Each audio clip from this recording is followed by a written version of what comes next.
What's up YouTube, this is the Keyboard Warrior here and we are back with another video. Today I'm gonna be doing another tier list for you guys, and this would be for the month of August, and this will be based on the latest patch that also includes the new character Lidia. Before I start off with the tier list, I just need to make one thing really clear. Tier list is something that not everyone agrees on. I might have a different point of view compared to yours. And if you feel that I am going wrong somewhere, do let me know in the comments. Just don't be toxic about it, alright? We can definitely have a mature, sensible discussion in the comment section.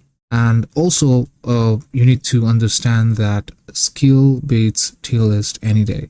So if you're skilled enough, you will be able to use someone who's bottom tier and do good with the character. You need to understand that at the moment, Tekken is very balanced, right? It's more or less balanced. There's not much difference between the tiers, right? There are some characters you can easily reach max potential with, and there are some characters with insane amount of execution barrier that would not let you reach full potential.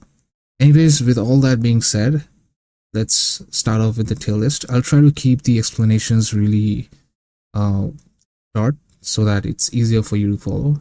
Firstly, Jack. I really wished that this guy was buffed. Alright, I think he's not that strong in this game, and he would be in the C tier. Jin Kazama for me is S tier. If you watch tournaments, you would know that almost 50% of the people out there are using Jin Kazama, and that is only because this guy is ridiculously good. He has the tools for everything.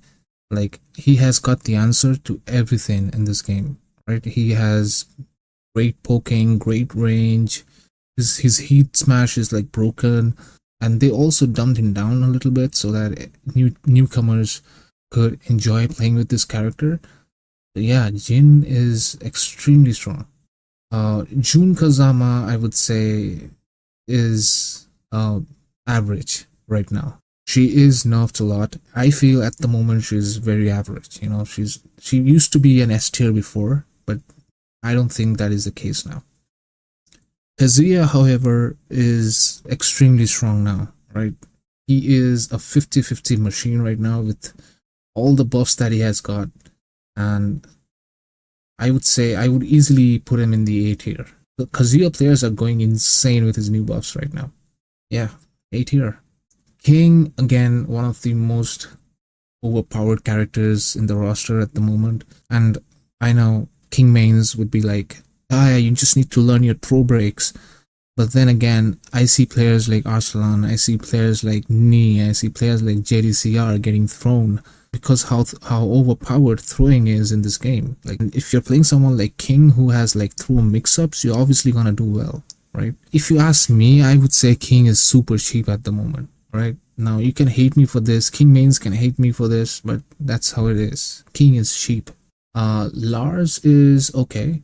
I would say he's still average because people are now understanding how he works. You know, his transitions are pokeable. You know, earlier people used to go crazy because his offense was so overwhelming and he never used to give you a chance, right? But now people know exactly when to poke. You can easily understand this when you see tournaments, and till now Lars didn't even perform well in tournaments, and that is because that's the highest level of play, right? And people know exactly how to poke him. So alright, he's just average, okay? I'm not saying that he's really bad, he's just average. Law, I would say Law is an A tier. He's an extremely strong character.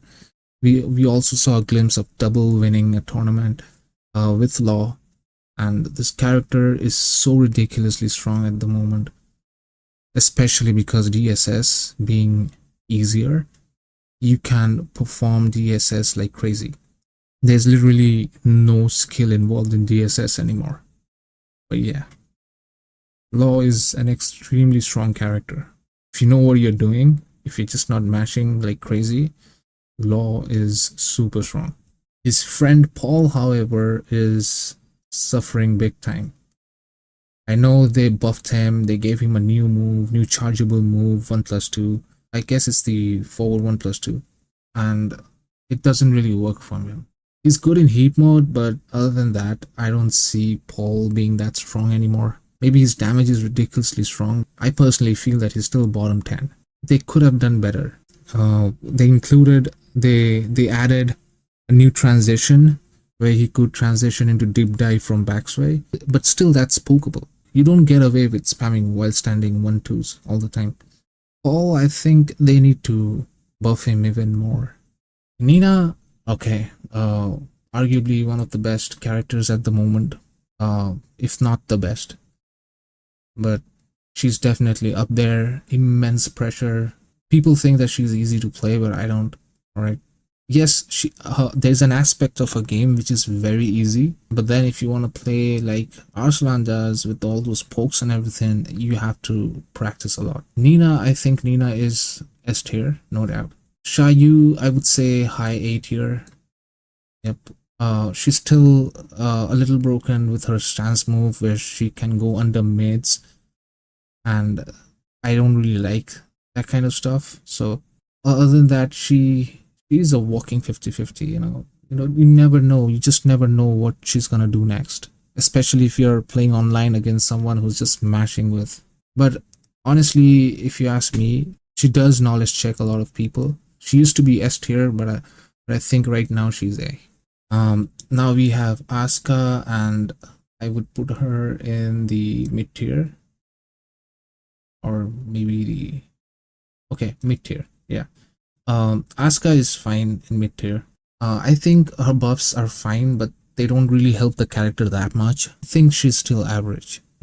Maybe she needs more buffs to even go up a tier list. Whenever you do character tier list, always compare these characters with the ones above. Like, is Asuka better than Shayu, Law, and Kazuya? I don't think so. Leroy is, I would say, mid tier again. He did receive a lot of buffs, and it helps him a lot. He does perhaps the most insane chip damage in the game at the moment, but overall, if you ask me, he is still underperforming, and I really wish I could see more Leroys in tournaments. Lily is very strong. She might even be high tier. I think she was S tier before, but right now people are figuring out her offense, and she has the best sidestep in the game, the best movement, you can say, and she has the range, and she has everything. Like, she's a very, very strong character. All right. Hwoarang, I think he is again going bottom 10. Now, a lot of people can argue on this one because they feel that Hwoarang is super strong only because, you just keep kicking mash, down 3-4, down 3-4. Doesn't really work that way, right? If you actually watch tournaments, you would know that Hwoarang is the worst tournament character ever. It's only K-Wiz who's currently doing well with Hwoarang, right? I don't think he is that strong at the moment, especially after the nerfs. Like, he didn't really deserve enough. That's what I feel. And I think the nerfs went too hard on him. They should, I think, revert him back to what he was before, because it's just killing the character. He's extremely linear and very easy to sidestep. Down 3-4 doesn't really work that well at higher levels. So I think he should be bottom tier. Claudio is a really good character, and I would put him in the A tier. We also see Claudio's consistently perform well in tournaments. Claudio is one of those characters who are always stable, He was strong in Tekken 7, he's strong in Tekken 8. His tools are awesome. He's great at neutral. He has a running high, which does like insane damage. And he can mix it up with his mid as well. His back one is really strong. Very good character. Now we have Azucena, and she would probably be mid tier. I would say she's mid tier. She isn't as strong as she was before, and maybe because of her running 3-2 nerf. After that nerf, she's probably gone downhill, and she used to be S tier, then she went A tier, and now she's probably in average. And maybe in the future, I would see her dropping down to bottom tiers. Raven, I think, is another one of those characters who needs really good buffs to get him up a tier list. Bottom 10. He's easily bottom 10. We are yet to see something really nice from this character. Pina did quite well though with the character, but I really don't find him strong enough. It's like Bears and Rangchu. Rangchu is really good with the Bears, but that doesn't make them top tier. Dragunov, no doubt, still one of the strongest characters in the game, perhaps the strongest character in the game. Even after all these nerfs, he's still super strong. He is a walking 50-50. He has his throw game. He has plus frame after plus frame after plus frame. His pressure is ridiculous. At this moment, I feel like he should have a tier list of his own. Like Arslan said, he is perhaps the strongest character in the game. Kuma, he's good, but he is C tier for me.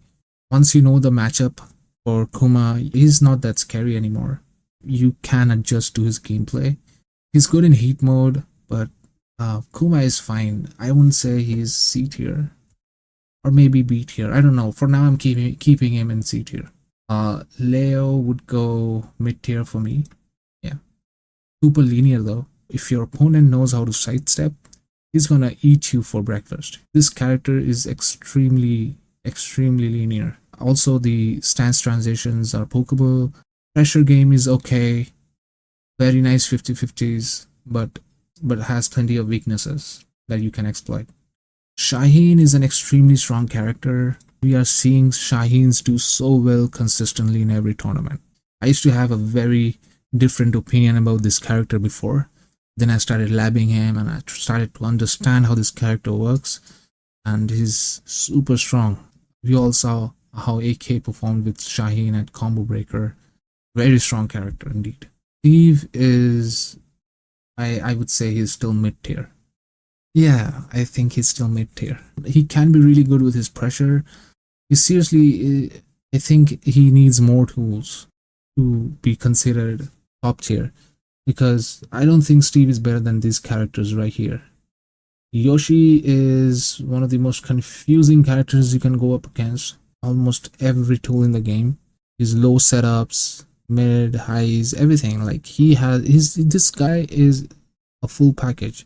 The only problem with Yoshi is that his move list is so huge that users get overwhelmed with flowcharts, right? He's so many things that you can do with this character. It's so difficult to understand and learn Yoshi. And now in Tekken 8, Yoshi does insane damage. So you mix up all that bullshit with insane damage and you get something even scarier. So yeah, Yoshi is A tier for me. Feng, I still say he's S tier. A lot of people argue that he might be A tier, but I still think he's one of the best characters in the game. Maybe better than King and Jean. Alright, this is what I personally feel. I know people might feel differently. He has got insane poking, insane mix-ups. He's a beast in heat mode. Right, so there's very little weakness to this character. Right, so I think he's S tier still. All right, Panda, I think, yeah, she's D tier, bottom tier, perhaps the worst character in the game. And there's nothing much I can say about it. She has always been like this. Even back in Tekken 7, she used to be one of the worst characters, and in Tekken 8, it's pretty much the same. Alisa, I would say, is an S tier character because she has consistently performed well in tournaments. And I would say that she's built for Tekken 8, alright? I don't personally like this character too much, but she has all that monkey stuff, where she would fly all over your screen. And she has great evasion, great at neutral. She has all the mix-ups in the world, and her chainsaw is literally one of the broken things in the game. Alisa, I would say S tier. Devil Jean, I would say he's going bottom tier. There's nothing left for this character. If you feel that Devil Jean is like really good, and that's mostly because of the user, right? Devil Jean users are good, most of them. They really nerfed him to the ground, and I think they should give him a few more buffs to make him maybe average at best. But at the moment, he's probably bottom. Lee, I would say he's high B tier. The only problem with Lee is that he's very counter hit focused character. His pressure game is a little lacking, but he's extremely tough to play. Right, he's one of the most difficult characters, and if you can master this character, he might probably go up over here in 8 here. But because of that difficulty barrier, a lot of people struggle with this character.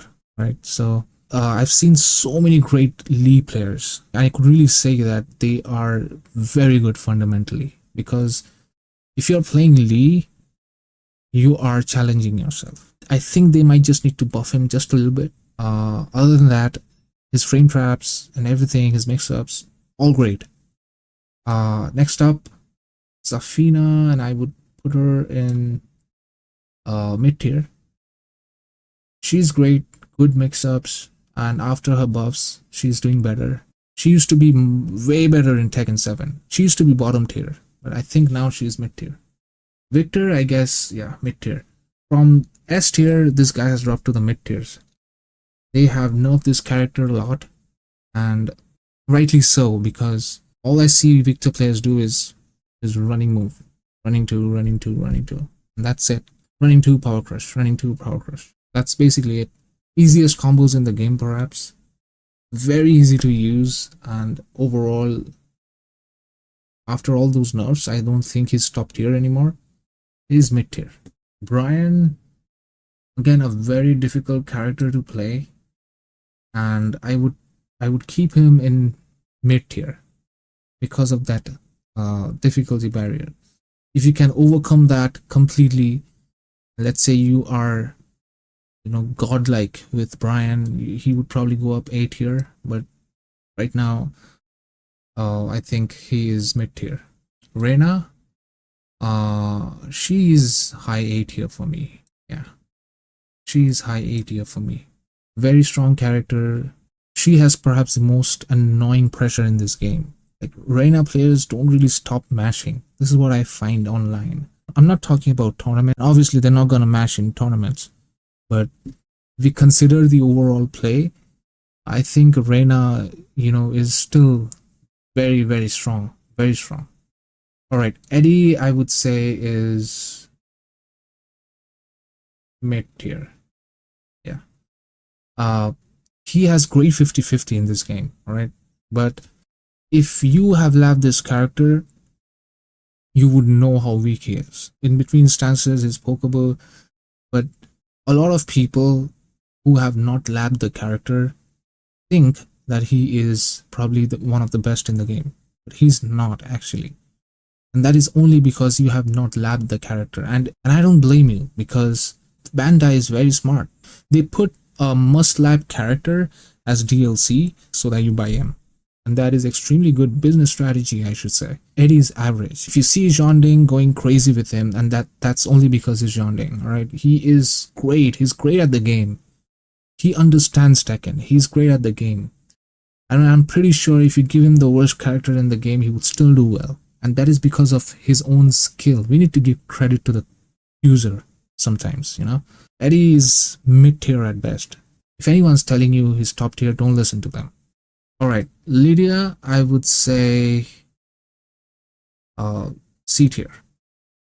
Now, we finally have Lidia, and if you ask me, Lidia is not that strong. Right? Her basic moves, her basic fundamentals is very weak. All her stance transitions are forced, which can be poked and sometimes even launched. Then she's extremely linear. People who can sidestep well will dominate her in the game. After that, she does not have a decent low, other than the one from the wolf stance. And we all know how important a good low is in this game, right? Her only good low is down 2, and that is -4 on hit. I agree that low pokes are negative, but -4 is just a bit too much, I don't know who designed the character, but she really needs some buffs for a basic moveset. What makes up for her weaknesses is her heat mode. right? She is a monster in heat mode. She is perhaps the most broken character in heat mode, right? But that is only if you're in heat mode. Other than that, she struggles. At the moment, she's just new. People haven't labbed her yet, and people didn't buy her yet. So you might feel that Lidia is OP. If you're facing her, if you're playing with her, you might feel like she's super strong. Dude, what are you talking? She's doing well for me. I just reached Tekken God. And that is only because she's new. Once people understand the matchup, they will poke you out of your stance moves and you won't be able to do anything. So, yeah, that's how I feel. And I am talking about a time when people will know her matchup. Okay? At the moment, people don't. When people will know her matchup, they will go ahead and learn how to deal with her. It's the same thing with Eddie, right? When he first came out, people hit God ranks because no one really knew the matchup.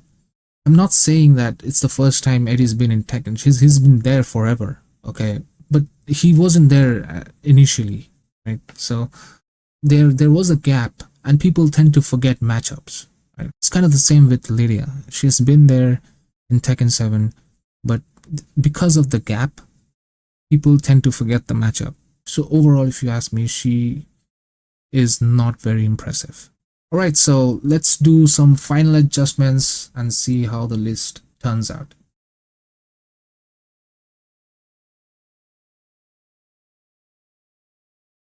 Right.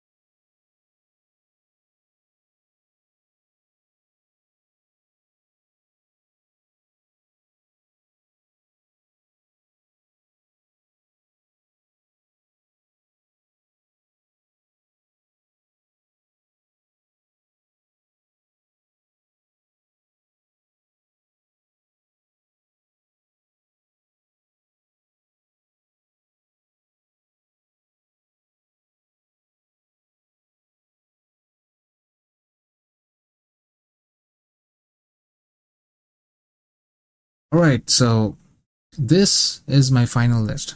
Okay, this is the final draft. This is what I feel the Tekken tier list for August should look like. It's okay if you don't agree with me.